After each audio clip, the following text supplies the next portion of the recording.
सैया भय कोतवाल तो डर काहे का, ये कहावत आपने सुनी होगी। आज की खबर इस बात पर मुहर लगाती हुई नजर आएगी। नमस्कार, मैं स्वप्निल हूं, आप इंडिया रिपोर्ट देख रहे हैं और यह आपका पसंदीदा कार्यक्रम दो टुक है। दो टुक में आज बात एक ऐसी ही खबर की जो बरेली जनपद से निकल करके आई है। एक मामला जो वहां के हमारे सहयोगी अख्तर खान ने हमें भेजा है। मैं भी बना ही ले रहा हूँ भैया, इसमें सामान क्या निकला है? नहीं होता। मेरे साथ भी आज कुछ सामान ऐसा ही हुआ बक्से। है, लिहाजा कुछ इस माहौल में सूट कर दोस्तों, बरेली जनपद के बिहड़ी नगर निगम की एक वो तो गाड़ी भाई ये बक्सा का है, इसमें वीवीपैट की पर्चियों से भरी हुई तीन में कांड इस ले जाता बात की भैया। सूचना हमारे सहयोगी को भी मिली। देखने और में ही बड़ी तगड़ा बात है। है, तीन है देखने में ही हमारे सहयोगी जो समाजवादी पार्टी के कार्यकर्ता, समाजवादी पार्टी के कार्यकर्ताओं ने गाड़ी को रुकवाया, गाड़ी की चेकिंग हुई। इंडिया रिपोर्ट के कैमरे के सामने नगर निगम की उस गाड़ी से वीवीपैट की पर्चियां बड़ी तादाद में बरामद हुई। और ये बात मैं बहुत ही जिम्मेदारी के साथ कह रहा हूं, मैं फिर कह रहा हूं, हमारे सहयोगी अख्तर खान वहां मौजूद रहे, इंडिया रिपोर्ट का कैमरा वहां मौजूद रहा और उस कैमरे के सामने बरेली के बिहड़ी नगर निगम की गाड़ी से वीवीपैट की पर्चियां बरामद हुई हैं, बड़ी तादाद में बरामद हुई हैं।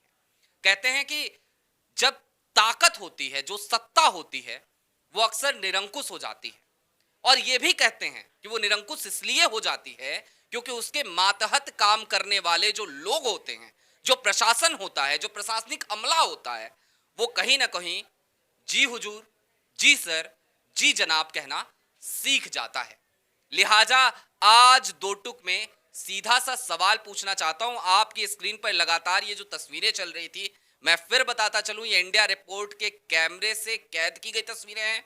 ये तस्वीरें हमारे सहयोगी अख्तर खान ने हमें भेजी हैं।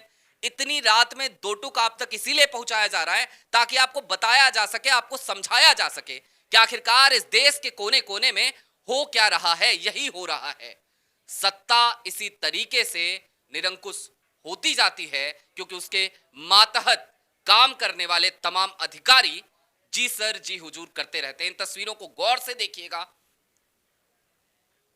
आपको यह भी बताता चलूं कि यह पहला मामला नहीं है, इससे पहले भी बस्ती में कूड़े के ढेर से वीवीपैट की पर्चियां बरामद हुई थी, बच्चों को खेलते हुए मिली थी और वहां के जिलाधिकारी, जो कि एक जिम्मेदार जिलाधिकारी हैं, उन्होंने एक बड़ा जिम्मेदार सा जवाब दिया था कि भाई ये पर्चियां तो वो पर्चियां रही होंगी जो पर्चियां हमारे अधिकारी जाकर के चेक करते हैं और उस समय जो वीवीपैट की पर्चियां निकलती हैं।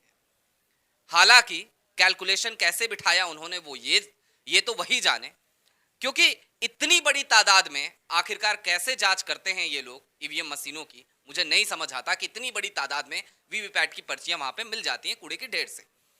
अब मेरे कुछ सवाल हैं बरेली जनपद के जिम्मेदार आला अधिकारियों से, खास तौर पर बरेली जनपद के जिलाधिकारी महोदय आपसे। पहला सवाल, क्या आखिरकार क्या बरेली प्रशासन इतना मुस्तैद वाकई में है कि कूड़े की ढेर से वीवीपैट की पर्चियां मिलने लगे? दूसरा सवाल, क्या आप ये बताने का कष्ट करेंगे कि आखिरकार ये पर्चियां कहां जा रही थी, कहां के लिए निकली थी? क्योंकि गाड़ी छोड़ के तो वो लोग भाग चुके हैं वहां से। लिहाजा ये एक बड़ा सवाल है कि ये कूड़े की गाड़ी में वीवीपैट की पर्चियां कहां जा रही थी। और तीसरा सवाल आपसे ये भी कि इसके लिए जो लोग जिम्मेदार हैं उन पर क्या कार्रवाई होगी या नहीं होगी, या फिर आप भी बस्ती के जिलाधिकारी की तरह इसी तरीके का कोई जवाब देते हुए नजर आएंगे? दोस्तों, अब दो बातें यहां पर समझने की हैं, चलते चलते आपको वो भी समझा देता हूं। वीवीपैट की पर्ची का मतलब यह होता है कि जो मतदाता है वो इंश्योर कर ले कि उसका मत किसे पड़ा है।